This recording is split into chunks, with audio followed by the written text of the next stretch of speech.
오늘 새벽에 발표된 7월 FOMC 의사록에서 테이퍼링 추진이 공식화됐습니다. 가뜩이나 탈레반의 아프가니스탄 점령 사태에 따른 지정학적 위험이 높아진 상황에서 국내 증시에도 미칠 영향이 커 보이는데요. 그래서 오늘은 연준이 테이퍼링을 공식화함에 따라 국내 증시에 미칠 영향들에 대한 진단 들어보도록 하겠습니다. 한국경제신문의 한상춘 논설위원 나오셨습니다. 안녕하십니까? 네, 안녕하십니까? 한 3시간 전쯤이었죠. 오늘 새벽에 7월 FOMC 의사록이 공개가 됐는데 테이퍼링 추진이 현실화됐다 이런 평가가 나왔습니다. 어떻게 보셨습니까? 네, 사실은 오늘 방송 내용을 미국의 국가안보보좌관인 제이콥 셀러본의 네. 한반도에서 미군의 감축이 없다 하는 어제 시장을 안정시키는데 결정적인 도움이 됐던 셀러본 패러다임에 대해서 앞으로 계속 나올 거로 이렇게 보이는데요. 그 문제를 좀 방송 주제로 삼았다가 오늘 시장에 보니까 FOMC 결과를 7월 FOMC 결과를 발표하고 나서 주가가 아주 떨어졌거든요. 그렇죠. 최근에도 한번 진단해 드렸습니다는 미국은 사실 여러 가지로 갈림길에 있습니다. 그리고 시장의 거래량도 우리도 그렇습니다는 미국도 거래량이 굉장히 많이 축소되고 있는 상태에서 여름 휴가철 이후에 롱 포지션 질 것이냐 숏 포지션 질 거냐 갈림길이 있는 상태에서 시장 에너지가 떨어진 상태에서 조금만 이렇게 악재가 나오면 주가가 좀 많이 떨어진다 이렇게 보이겠습니다. 지금 시청자분이 이렇게 우리 정 PD께서 보여주시는 이 대목은 FOMC 의사록이 나오고 난 이후에 다 떨어진 겁니다. 짧은 순간에 다 떨어진 겁니다. 그런 것을 좀 염두에 두실 필요가 있지 않냐 생각합니다. 아무래도 오늘 장 마감이 한 1% 정도 이렇게 떨어지는 데는 여기 이제 이렇게 나오죠. 짧은 순간에 떨어졌다. 왜냐하면 시장의 거래량이 굉장히 적다. 그리고 갈림길이다. 여름 휴가철 끝나고 난 그다음에 정책도 테이퍼링이 됐습니다. 갈림길, 물가도 그렇고 모두 그렇고 갈림길이기 때문에 그렇다 이렇게 볼 수 있습니다. 이런 상태에서 오늘 FOMC 의사록 결과에는 7월 달에도 한번 말씀드렸습니다는 테이퍼링 금리 인상에 많이 다가갔다 하는 말씀을 드렸습니다는 오늘 실제 결과를 보니까 7월 회의 당시보다도 더 매파적이다. 이것이 오늘 시장에 큰 영향을 미쳤다 이렇게 보이겠습니다. 아무래도 페드의 이렇게 통화 정책을 이렇게 변경할 때는 양대 목표가 있죠. 네. 아시겠습니다는 물가 목표에서 물가 목표는 소비자 물가 상승률, 근원 CPI 다 되겠습니다는 우리가 3개월 이동 평균을 볼 때 이건 월별 수치이기 때문에 3개월 이동 평균을 볼 때에는 사실은 7월이 마지막입니다는 5월달, 6월달 3개월 이동 평균을 보면 사실 작년 9월달에 결정했던 평균 물가 목표제로 가지고 낮아졌으니까 일정 기간 높아지는 거 용인하겠다. 이 수준은 좀 벗어난 게 아니냐 하는 쪽에 평가를 많이 내렸습니다. 그래서 물가 목표 문제에서는 인플레가 좀 우려되는 사이고요. 또 무엇보다 지금 집값 문제를 연일 말씀드렸었는데요. 다음 달 3일에 이제는 유예 조치가 더 이상 이렇게 연장되기가 좀 힘든 상태거든요. 그러다 보니까 부동산 집값 같은 자산 집값을 좀 잡아줘야 되니까 더 이상 페드 입장에서는 테이퍼링을 종전과 마찬가지로 금융화를 지속하겠다 하는 입장으로 이걸 회피하기는 좀 어려운 측면이 있지 않았냐 이렇게 보고 있습니다. 그래서 행오버 현상이 완전 고용 달성하기 이전까지 이 문제라 인플레를 잡고 자산의 거품을 잡으려면 테이퍼링은 당초 예상보다도 빨리 공식화시킬 필요가 있었다 이렇게 볼 수 있습니다. 아시겠습니다는 일부 사람이 완전 고용이 달성하지 않았기 때문에 실업률 3.5%가 달성되지 않았기 때문에 금융 완화는 종전까지 미국의 성장률을 주장하시는 분들은 2023년까지 테이퍼링 단행하기 어렵다 이렇게 하지만 사실 고용은 지금 이번 FOMC 의사록에도 나왔습니다는 미스매치 문제, 버틀렉 문제이기 때문에 경기에 따라서 완전 고용이 달성하지 않는 종전의 입장이 다르거든요. 그런 측면에서는 지금 상태에서 고용 문제가 달성하지 않다 하더라도 테이퍼링이 추진하지 않으면 마약 환자에 마약을 더 주는 꼴이기 때문에 마약 환자가 마약을 주는 것은 수술을 위해서 아픔을 상처를 위해서 주는 건데 이걸 마약에 취하다 보면 아주 이렇게 좀비가 되고 굉장히 경제 복원력 같은 거 환자가 자생적으로 회복할 수 있는 이런 복원력이 떨어지게 되거든요. 그래서 금융 완화가 지속돼서 될 때는 경제 복원력까지 이뤄질 가능성이 있기 때문에 이번에 그 테이퍼링을 공식화시켰다 이렇게 보겠습니다. 앞서서 말씀드렸습니다는 우리가 미국은 재무부, 재정정책을 관장하는 재무부와 통화정책 간의 정책적인 조화 문제가 되는 상태거든요. 그래서 미 재무부 같은 경우에는 예산안 그 인프라 확충 계획을 2조 3천에서 사실 1조 정도로 낮췄지 않습니까? 그만큼 정부의 재정 지출을 축소시켰다. 이 또한 그 테이퍼링 정부의 그 이렇게 보면은 긴축에 해당되겠죠. 네. 그런 상태에서 페드가 이번에 테이퍼링은 서로 파리스 믹스에서 속에서 정책 조합 문제가 잘 되고 있다 이렇게 보이겠습니다. 한국은 이렇게 재무부 쪽에 해당되는 기획재정부에서는 돈을 연일 푼다 하고 이렇게 한국은행 입장에서는 8월 달 금리를 올리겠다 하는 입장이 미스매치가 되는 상태에서 미국은 좀 다른 그 분위기가 된다 이렇게 보시되고요. 또 한 가지 말씀드리면 페드가 이번에 테이퍼링을 공식화시키면서 금리 인상과 별개 문제다. 그렇지는 않습니다. 왜 그러냐면 출구 전략이라는 것은 사실 금리가 제로금리 상태이기 때문에 돈에 의해 가지고 이게 덮어진 상태거든요. 그래서 금리 기능이 무력화되는 겁니다. 네. 그러면 앨런의 입장대로 금리 기능이 복원돼야 사실 프라이스 메커니즘이 작동되는 거거든요. 그러면 돈에 의해서 쌓여 있는 금리를 좀 밖으로 노출시켜야 되지 않습니까? 그래서 테이퍼링을 통해서 돈의 양을 좀 줄여주면 앨런이 얘기했던 금리 기능이 이렇게 그게 부각되고 그러면서 그때의 금리를 조정해야 이게 긴축 효과가 있을 것인지 아니면 완화 효과가 있을 것인지 이게 결정되는 거거든요.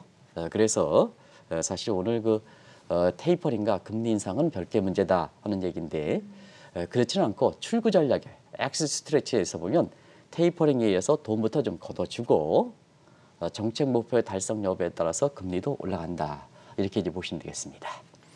그동안 국내외 많은 전문가들 사이에서 이 테이퍼링 추진에 대한 논란이 많았는데요. 이 시간을 통해서 이전의 금융위기 때와는 다르게 코로나 시기에는 테이퍼링이 앞당겨 추진될 수밖에 없다. 이렇게 진단을 해주신 적이 있지 않았습니까? 네, 일부 사람들이 뭐 유튜브에서 뭐 금융 천재인지 모르겠습니다. 금융 천재라는 시중은행 사람들이 테이퍼링 얘기가 한참 얘기가 나왔을 때 네. 사실 금융위기 때는 4년 말에 이렇게 추진했기 때문에 2013년 추진하기 때문에 그런 우려는 이렇게 진단이 잘못됐다 이런 시각으로 이렇게 합니다는 진짜 금융 천재인지는 모르겠습니다.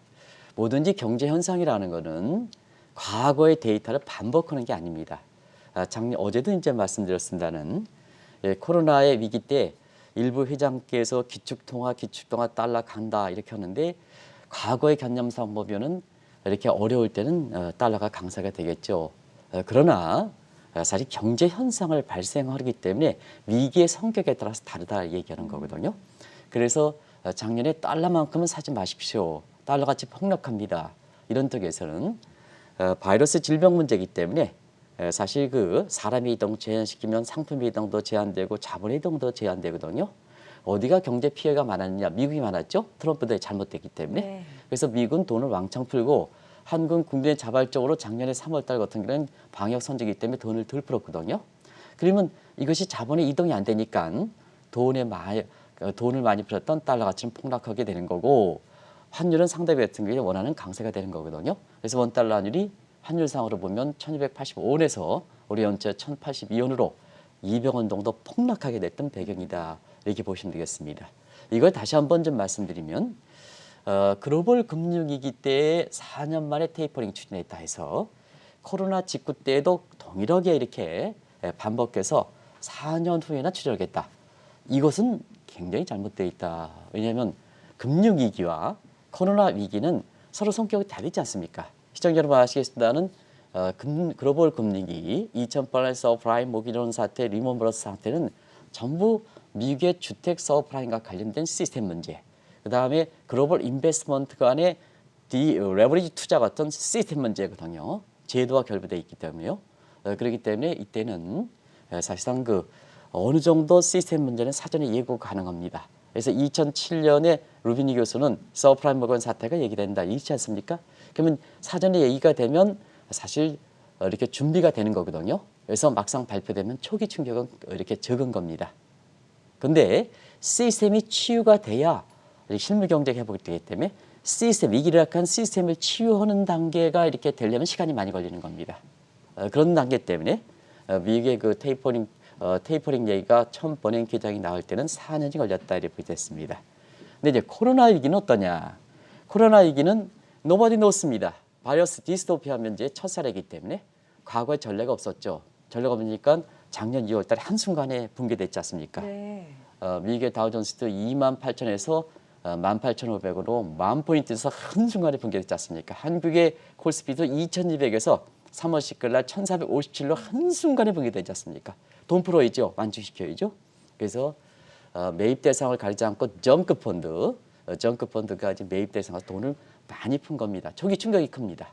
그런데 바이러스 문제는 백신만 개발, 시스템 문제는 아니지 않습니까? 바이러스 문제는 백신만 보급되면 자 경제가 빠르게 복구되죠. 그래서 소위 인슐레이션, 디스다이카타마제에서 다이카타마이즈, 다이카타마제에서 디스다이카타마제로 연계체제로 이행되는 겁니다. 그러니까 돈 왕창 풀고 경제가 이행돼서 실물 경제가 살아나면 바로 오늘 얘기했던 행업의 현상, 인플레라든가 자산 거품이 제기되죠. 그러다 보니까 뭐냐, 테이퍼링이 코로나 발생 1년 반 만에 이 문제가 공식화되는 거다 하는 걸 좀 꼭 좀 말씀드리겠습니다. 연준이 테이퍼링 추진을 공식화시켰지만 이미 사전 조치로 테이퍼링 비슷한 것들을 해왔다. 이런 분석에 대해서는 어떻게 보십니까? 우리가 이 시간을 통해서도 테이퍼링은 이미 추진하고 있다는 말씀을 네. 드렸습니다. 왜냐하면 이 대목을 시청자분들 꼭 좀 말씀드리면 페드는 신뢰입니다. 신뢰이기 때문에 통화정책의 대상이 되는 양대 측에서 기준금리뿐만 아니라 지금 문제가 되는 테이퍼링이 바로 유동성 공급 문제가 아니겠습니까? 네. 근데 신뢰이기 때문에 투자 적격만 되는 겁니다. 그런 측면에서 작년에 양적 완화 대선 투자 적격에 해당되는 국채, 그 다음에 MBS가 초점이 됐던 거거든요. 그래서 매월 국채 800억 달러, MBS는 400억 달러 공급해왔던 이 대상을 축소시키겠다는 게 테이퍼링입니다. 그런데 사실 작년 같은 코로나 사태에는 누가 국채를 민간에 사주겠습니까? MBS 사주겠습니까? 안 사준다는 얘기거든요. 그래서 투자 부적격에 해당되는 정크펀드를 무제한 매입하는 쪽으로 간 겁니다. 확실하게 리스크를 감내한 부분에 대해서 작년에 리스크를 감내 확실한 보답을 주기 위해서 하리드 국채라든가 같은 이런 정크펀드를 이렇게 해서 확실하게 뿌려줬던 겁니다. 그런데 사실은 그 테이퍼링 문제에서는 투자 적격 문제가 되기 때문에 저 국채 800억 달러, MBS 400억 달러 줄이는 여부가 테이퍼링 A지만 사실상 작년에 무제한 통화 공급하는 부분에 대해서 이렇게 먼저 이렇게 사전 조치가 필요한 대목이거든요. 그 조치는 이미 나왔지 않습니까? 그게 시중에 그 돈이 차고도 넘쳐서 우리가 중앙은행에 아무리 돈을 공급해 보십시오. 투자할 곳이 있어야지 이게 그것이 먹히는 거 아니겠습니까? 근데 지금 주가도 거품되고 채권도 거품되고 집값도 거품되고 비트코인도 거품된다. 투자할 곳이 어디 있느냐? 그게 뭐냐? 골드만삭스라든가 이런 쪽에 들어와라. 돈 들어온다 하더라도 이걸 다 거품이니까 투자할 곳이 없다. 이러다 보니까 뭐냐? 중앙은행에 다시 재했죠. 그게 영래포 아닙니까? 영래포. 이것이 뭐냐? 사실상 테이퍼링에 해당되는 거 아니겠습니까? 시중에 돈을 공급을 줄이는 거기 때문에 이런 문제로 이렇게 되고, 그다음에 SMCCP, Secondary Market, Corporate Credit Fund 가지고 사실 그 정크 펀드 하리 국채를 매각을 통해서 돈을 회수하게 됐던 거죠. 이게 연내까지 헌되게 되는 거죠. 그리고 이것도 부족하니까 초과 지급 준비를 올렸죠.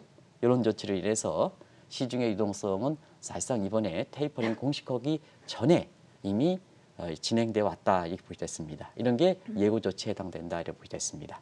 그런 예고 조치가 있는데도 불구하고 테이퍼링이 금융천재라는 사람, 그 금융천재가 아닙니다는 그 사람이 과거의 금융위기 때 4년에 추진하기 때문에 4년 후에 합니다. 이렇게 하면 잘못된 게 아니냐, 위기의 성격이 달리기 때문에 그런 점을 되기 때문에 이번에 이렇게 테이퍼링 문제는 사전에 충분히 예고가 됐던 상태다 하는 걸 말씀드리겠습니다.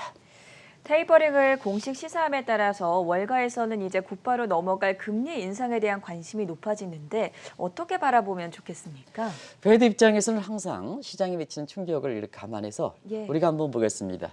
테이퍼링 문제도 아마 올해 2월부터 공식화됐을 겁니다. 그래서 제롬 파월 의장은 어떻게 했습니까?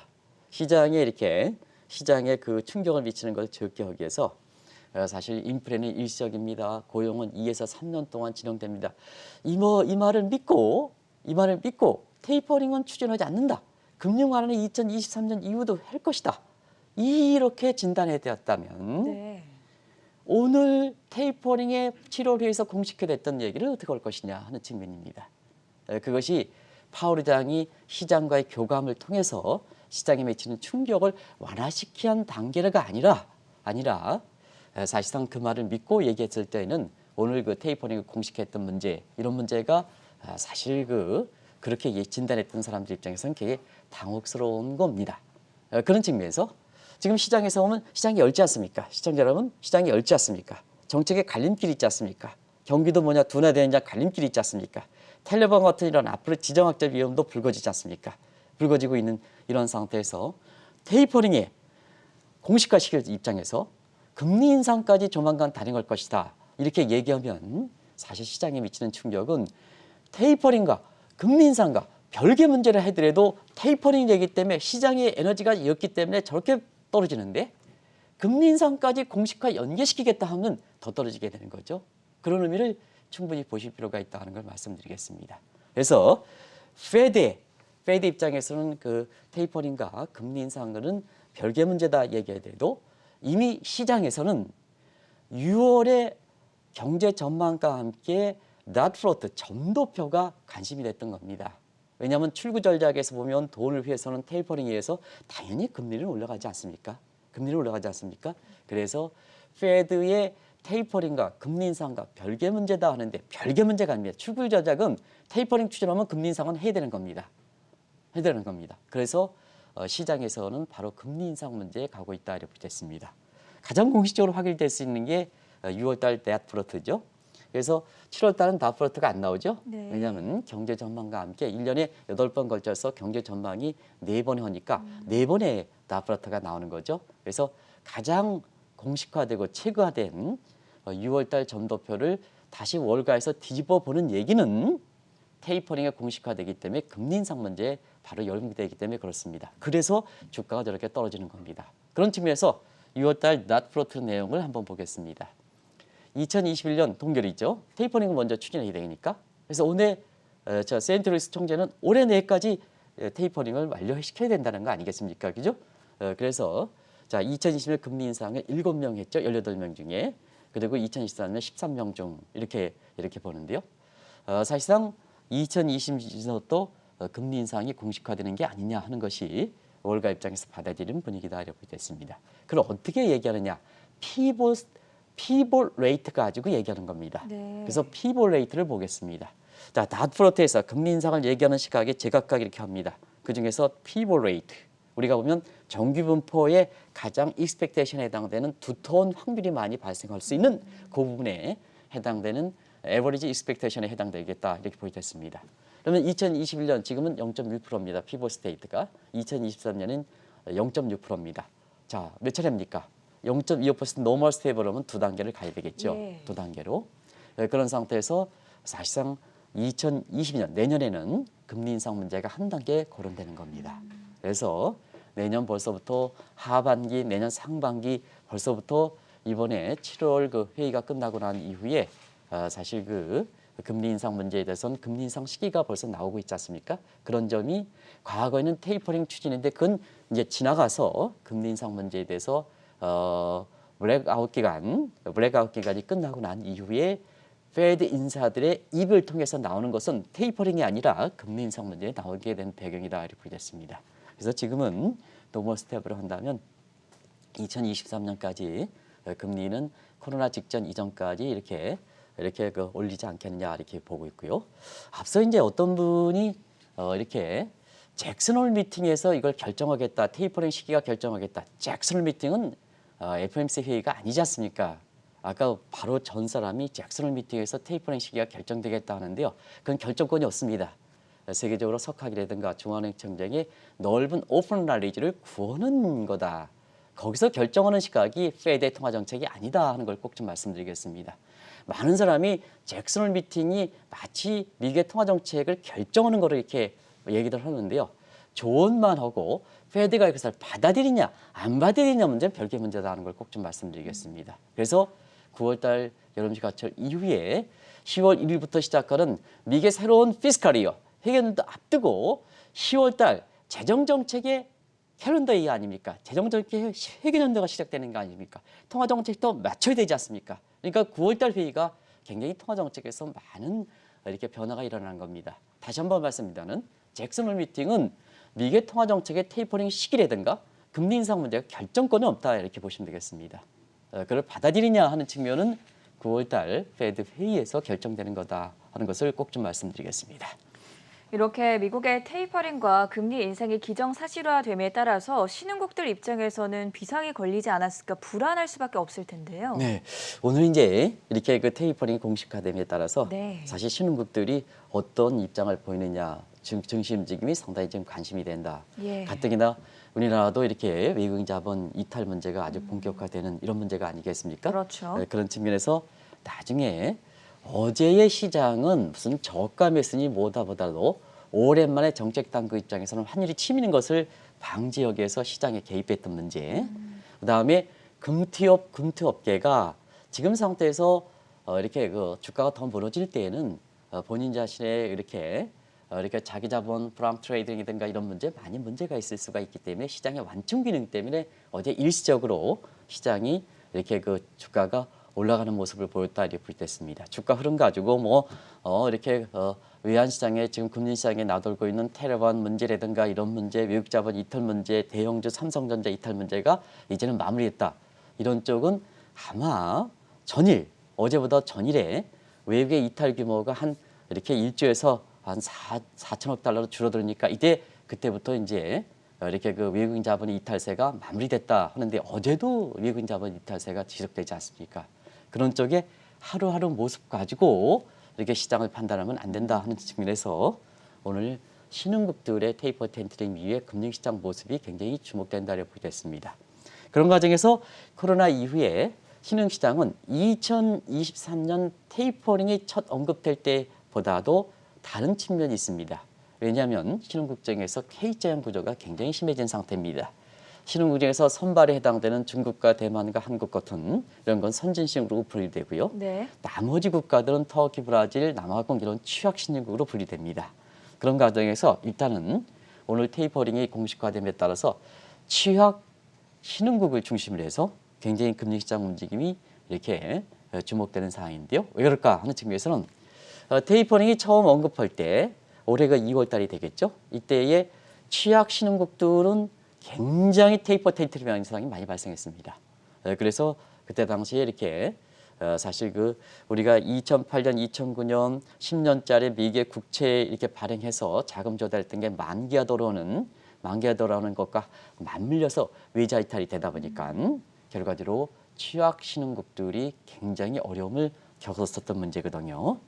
그런 측면에서 사실 오늘 그 테이퍼 텐트림이 그렇게 공식화됨에 따라서 이런 취약신흥국 문제의 움직임을 주목하실 필요가 있다 이렇게 말씀드리고요. 또 한 가지는 자막에 빠지긴 했습니다는 텔레반 문제로 인해서 사실 미국에 서로 줄을 서느냐 안 서느냐에 따라서 국제금융시장에서는 또 하나의 국제금융기구 안전병기구의 재편 역할이 지금 되고 있습니다.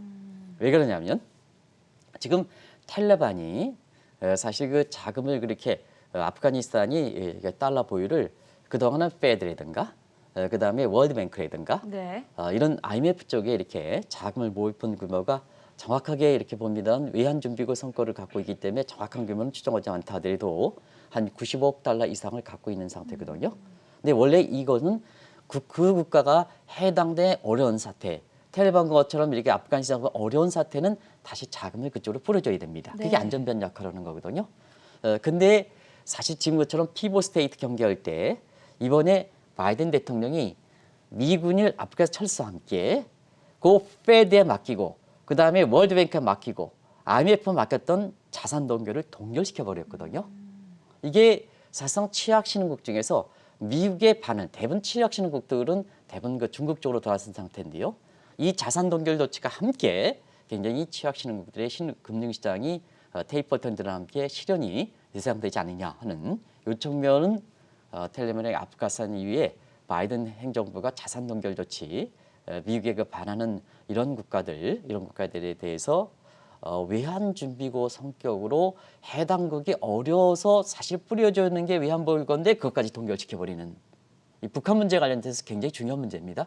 동결시키는 이런 조치가 나왔다 이렇게 보겠습니다. 그래서 일부 분들이 아프가니스탄의 탈레반이 정복함에 따라서 지정학적 위험은 일시적이지 않느냐 하는 측면인데 이건 누누이 후속 조치를 지켜봐야 된다.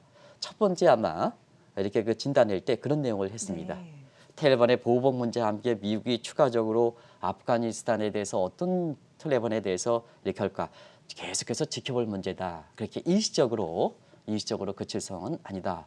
이 문제는 제가 셀레번 패러다임에 대해서 다시 한번 내일 오늘 방송에 드리려고 했습니다는 FMC 의사록이 굉장히 매파적이라 오늘 이거부터 좀 하고 내일 특별한 이슈가 발생하지 않으면 셀레번 패러다임에 대해서 북한 문제 관련해서 굉장히 중요한 문제고 외자 이탈 관련해서 미군 철사 관련해서 굉장히 중요한 문제이기 때문에 이 문제를 좀 진단해 드리도록 하겠습니다. 이 신흥국들 가운데 취약 신흥국들이 금리 텐트럼을 반지하기 위해서 선제적으로 금리를 올리는 금리 인상에 대해서는 어떻게 평가하십니까? 사실상 미국에서 테이퍼링 하면 네. 취약 신흥국들이 테이퍼 텐트럼 문제가 발생하겠죠. 실제로 올해 2월 달인데 예. 이거 어떻게 할 것이냐? 두 가지 측면이 있죠. 하나는 금리 인상으로 미국과의 금리 격차를 줄이거나 아니면은 신흥국들이 취약 선진 금리 메리스를 주는 이런 측면에서 대응하는 방법이 있고 두 번째는 일전에 말씀드렸듯이는 외환보호를 충분히 쌓는 이런 부분입니다.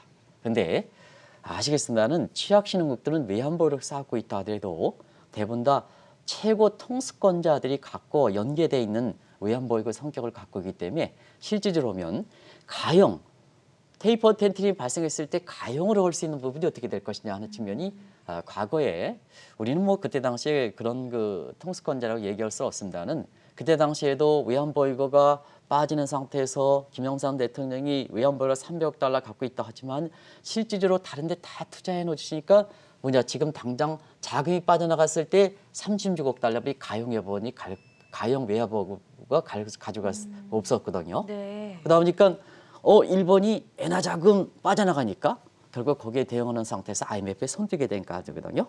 그런 측면에서는 외환보유를 가지고 있다 하더라도 지금 당장 동원할 수 있는 가형 외환보유가 굉장히 중요한 겁니다. 그래서 정경 분리되고 최고 통수권자 결부되지 않고 중앙은행의 독립성에 보장되어 있는 상태에서의 외환보유고 이게 가용할 수 있는 외환보유가 굉장히 중요한데요. 아시겠습니다는 취약신흥국은 이번에 아프가니스탄의 가니 대통령이죠. 가니 네. 대통령의 행태를 한번 보시겠습니다. 이 어려운 것 국민들이 탈레반에서 미국이 가서 이렇게 지켜주는 상태에서 본인은 장사를 해놓고 뭐냐면 그 외환보유고 많은 약을 주워닫지도 않고 지금 아랍의 밑에 있대요. 주워담지 않고 가는 모습 그게 한 나라의 대통령입니다. 헬기에 돈을 가지고 갔다고 그렇죠. 하죠. 그렇죠. 그 대통령을 그런 측면입니다. 나중에 보통 장기 집권자 파워프리즘의 최고 통수권자는 나중에 뒷모습이 안 좋기 때문에 밖으로 도망갈 수밖에 없는 거거든요. 정적 망명. 네. 이때 가족들이 살아야 됩니다. 얼만큼 가져갈까 하는 측면은 나중에 한번 망명할 때 얼마를 가져가느냐 이번에 아프가니스탄의 가니 대통령을 통해서 확인했습니다는 사실 엄마가 그건 한번 어원회에서 한번 국제시장에 나온 문제 재밌겠죠? 예. 그걸 한번 말씀을 드리도록 하겠습니다. 어찌됐든 이런 쪽에 이렇게 외환보유가 적게 갖고 있습니다. 가지고 있다 하더라도 최고 통수권자 중앙은행의 독립성과 이렇게 중립성이 보장되지 못한 상태에서 가양 외환보유가 적게 되는 거거든요. 그래서 테이퍼 텐트럼이 이렇게 발생하면 금리 인상부터 가져가는 겁니다. 한번 한국은행 입장에서도 그걸 좀 잘 생각해 보시기 바랍니다. 금리 인상되니까 막상 액션을 취하죠. 근데 취약국가보다는 금리를 올리면 국민들은 전부 빚에서 먹고 사는데 금리를 올려버리면 소비 안 하게 되죠. 경제가 실물 경제가 더 침체돼서 외자 이탈이 더 촉진되는 비시어스 사이클 문제가 발생하는 겁니다. 그래서 사실 이번에 테이퍼 텐트럼이 공식화됨에 따라서 페드 입장에서 추가적으로 취약 신흥국 입장에서는 금리 인상을 단행할 때는 경제가 더 떨어져서 K자 구조, 신흥국에서 나타나는 K자 구조가 더 취약하지 않겠느냐. 그래서 세계적으로 보면 과거에는 금리가 발생하면 신흥국들이 괜찮다, 이쪽으로 돈이 온다 하지만 지금은 미국 쪽으로 더 돈이 몰려간다 하는 이런 쪽의 글로벌 자금 흐름의 행방이 새롭게 나타나는 것도 바로 그런 측면이다 이렇게 볼 수 있습니다. 우리도 이미 금리 인상 가능성을 예고했는데 한국은행이 금리를 조기에 올린다면 부작용도 있지 않겠습니까? 네, 아무래도 이제 앞부분을 좀 자세하게 설명드린 것은 네. 바로 그런 측면입니다.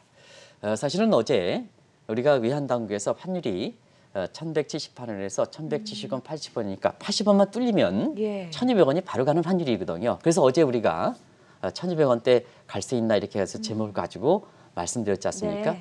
그래서 사실 그런 것을 의식해서 그런지 지금 그 국제금융 가장이 젊은 분입니다. 아주 젊은 분이기 때문에 그런 것을 위기를 감안해서 어제 처음으로 그 구두 개입 나와서 환율이 어제 비교적 빨리 올라가서 심리적 기울에서 빨리 올라갔으니까 구두 개입에서 적절한 타이밍에서 겨두 개입하면 환율이 이게 떨어지는 겁니다. 이게 뭐 외환이익이 외국 자본의 이탈세가 줄어들어서 그렇지 않죠. 자, 어제도 외국 자본의 이탈이 지속돼서 삼성전자 같은 경우에는 금토업계에서 삼성전자 주식을 바치기 위해서 노력했는데도 불구하고 또 장중에 일시적으로 올랐다가 마지막에 다시 또 300원 정도 떨어져서 지금 73,900원으로 떨어지는 모습이 이렇게 되고 있는데요.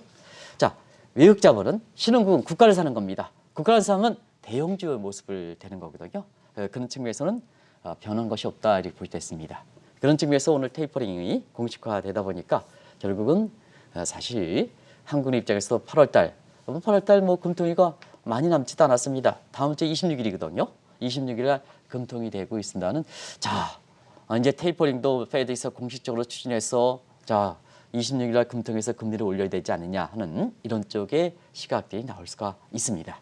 근데 지금은 우리나라에 있다 보면 위안보를 충분히 쌓은 상태이기 때문에 금리 문제 같은 경우에는 사실은 우리 정책 여지적 측면에서 보면 지금은 뭐냐?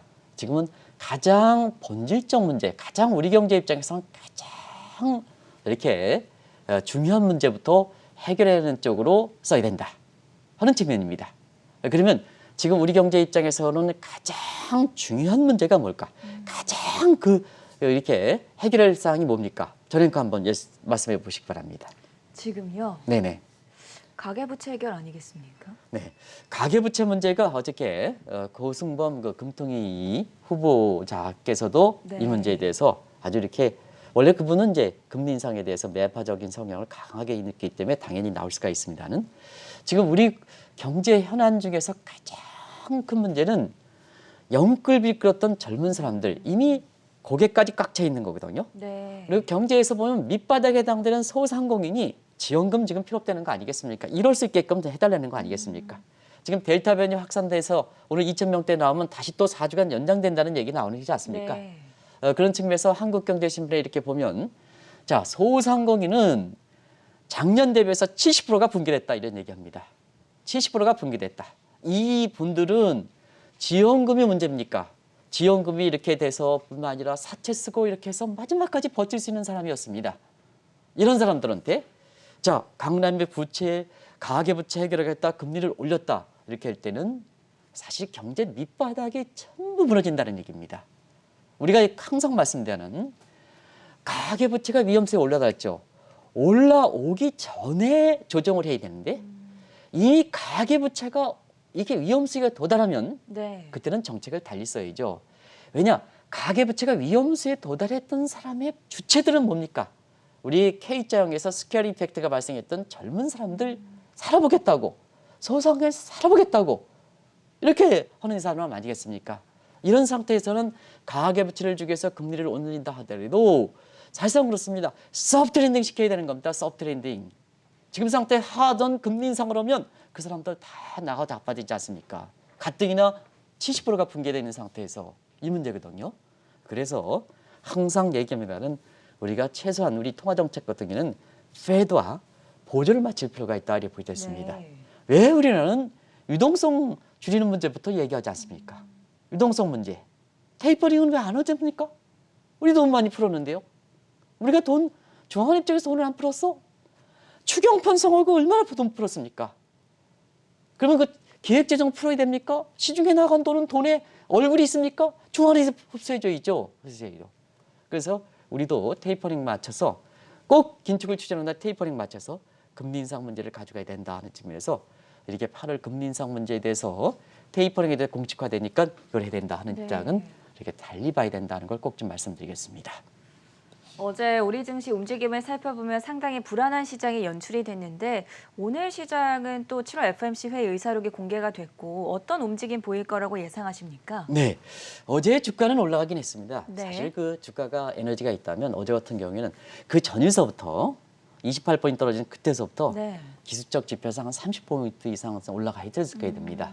근데 이전에 금요일 날 37포인트, 우리 이번 주 연휴가 끝나고 화요일 날 28포인트, 네. 어제 이제 올라봤자 15포인트 하는데요. 이거는 우리 증권사를 비롯한 금투업계 그리고 환율적인 측면에서는 외환시장의 개입 덕분이다 이렇게 보겠습니다. 예. 일부에서처럼 저가 매수이다, 외국인 매도세가 줄어졌다 이런 측에서 증시에서 근본적으로 변화가 있는 건 아니다 이렇게 보시면 되겠는데요. 뭐 아시겠습니다만 어제 같은 날 굉장히 좀 어려운 때죠. 만약에 어제 코스피가 이렇게 떨어졌다면 9거래 연속 떨어집니다. 그렇죠. 21년 만에 9거래 연속 떨어질 수가 있는 상황은 아닙니다. 그리고 외환시장도 환율이 어제 1,180원 그쪽으로 뚫고 났으면 1,200원 바로 보였어야 됩니다. 그러다 보니까 외환시장에서 적절한 타이밍에 시장을 개입하고 금태업비에 증권사가 받쳐줘서 어제 시장을 안정을 보이는 거지 시장의 에너지 상황 있기 때문에 저가 매수에서 올라간다 이렇게 보시면 어렵다 이렇게 보시면 됐습니다. 그래서 지금 한국에 가지고 있는 문제에 대해서는 근본적으로 하는데요.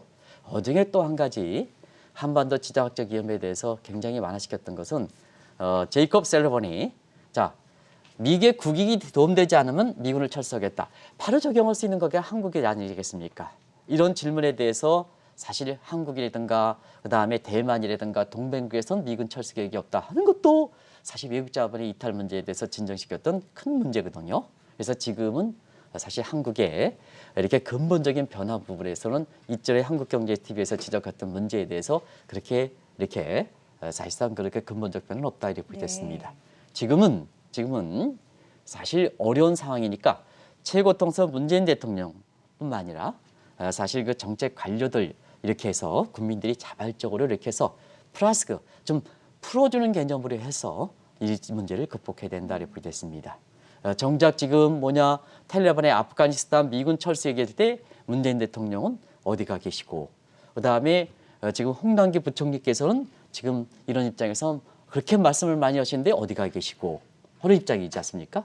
이런 입장에서 지금 입장에서는 최고 통수권자 내지는 경제정책 컨트롤 타워일수록 이런 상황에서 좀 나와서 국민들한테 불안 심리를 좀 해소시킬 필요가 있다는 것을 꼭 좀 말씀드리겠습니다.